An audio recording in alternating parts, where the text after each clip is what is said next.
How do you create focus? The way that I believe that you create focus is through lines of clarity. So we create this focused attention on what we want to put together through lines of clarity. And I will typically talk about this in the context of ideal customer profile. Ultimately, what I want to do is list out the things that are most important to me, the 4 to 5 things that are most important to me. So I've got 1, 2, 3, 4, 5. And then I order those into a specific order, prioritize them, okay? That's part of the exercise. I've got my lines of clarity. I've put a stack rank order to them, and then I put them up against a given model. For this one, let's go back to the original design of this territory plan, which is around ideal customer profile. So number 1, let's say it's a family-run business. Let's say that it is an instance where they have engineers on staff.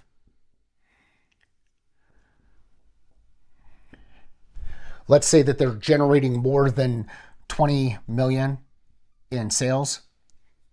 And let's say that they've got more than 100 people inside the organization.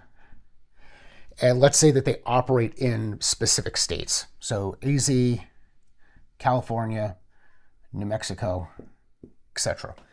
All right.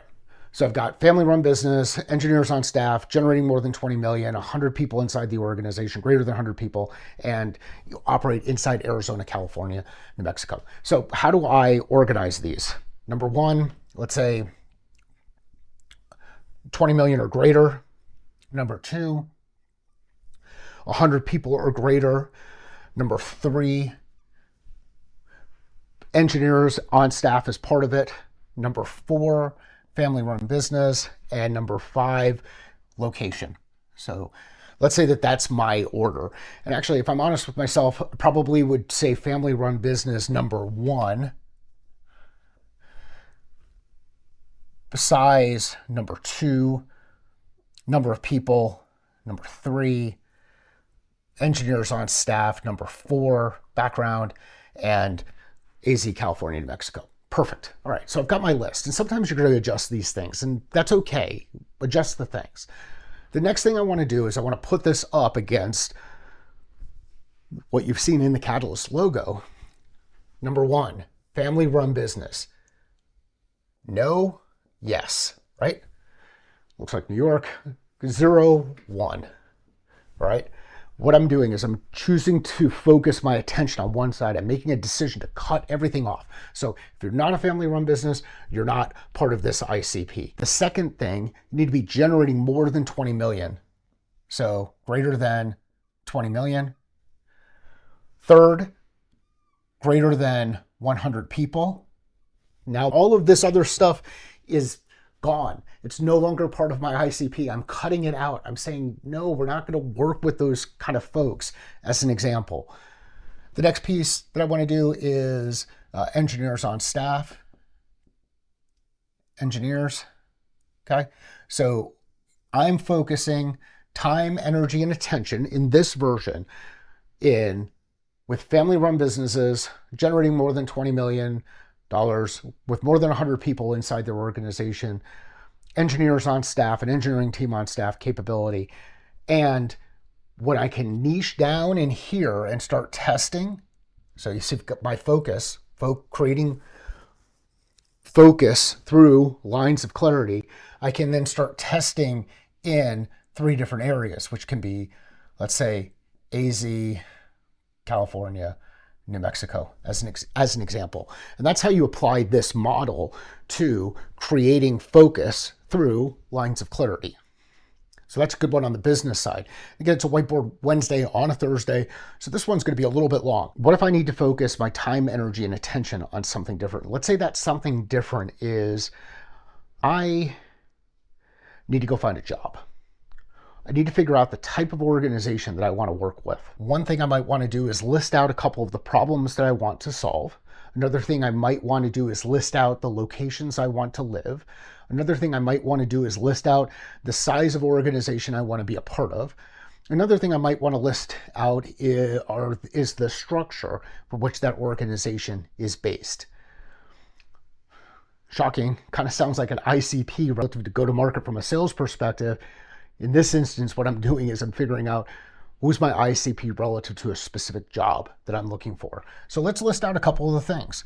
Let's say I want to make sure that the company has more than 500 people. I don't want to be in a company that's too big, nor do I want to be inside a company that's too small.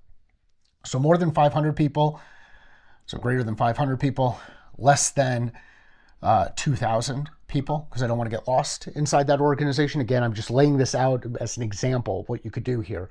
So I've got greater than 500, less than 2,000. I want them to be maybe a remote first organization who prioritizes team meetings once a quarter. So remote first and team meetings 1x a quarter. Here's the problem with those two things. It's going to be hard to use public information to kind of figure those out. So those might not be the ideal things to have on our list. So maybe I need to eliminate those right now while I'm going through the search. Maybe what I want to do is I want to focus on a specific segment of the marketplace. So do I want to work for a software company? Do I want to work for a manufacturer? Do I want to work for someone who is in the hospitality space? So industry specific. So let's say hospitality. All right, so I've got greater than 500 people, less than 2,000 people in hospitality. And let's add this one. Senior leadership team has been in place for more than 3 years. They've got some stability across their senior leadership team, because we don't want to get into the craziness of constantly changing at a leadership level. All right. Now what I've got to do is go through the process of saying, how do I prioritize this? Is it the size of the organization? Is it the leadership team? Is it the industry? Maybe it's the industry because I'm just committed to the industry and I don't want to go out and do something different. So number one, hospitality. Then I don't want it to be too big. So less than 2,000, greater than 5,000 or 500, and leadership team in place for greater than 2 years. Okay.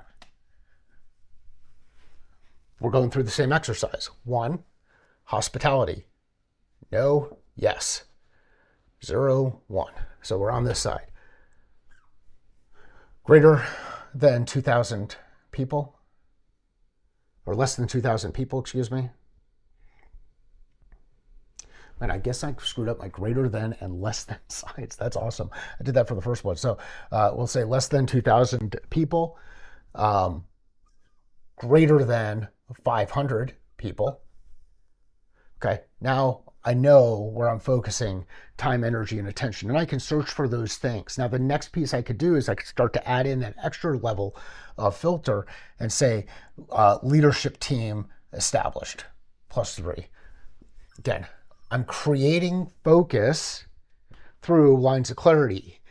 It is super easy for us to squint and say, you know what, if I squint and I can make that work, then this might be a good thing for me. And ultimately what we're trying to do is manufacture fit into a box when we've already said, hey, these are the things that are most important to me at this point in time, either in my career or my stage of business or whatever the thing is that we're working on. This is what I mean by creating focus through lines of clarity. Understanding the things that are important, stack ranking those things in order, putting them up against a chart, and then when you're forced to make a decision around, should I do this or not do this? Should I get involved in this or not get involved in this?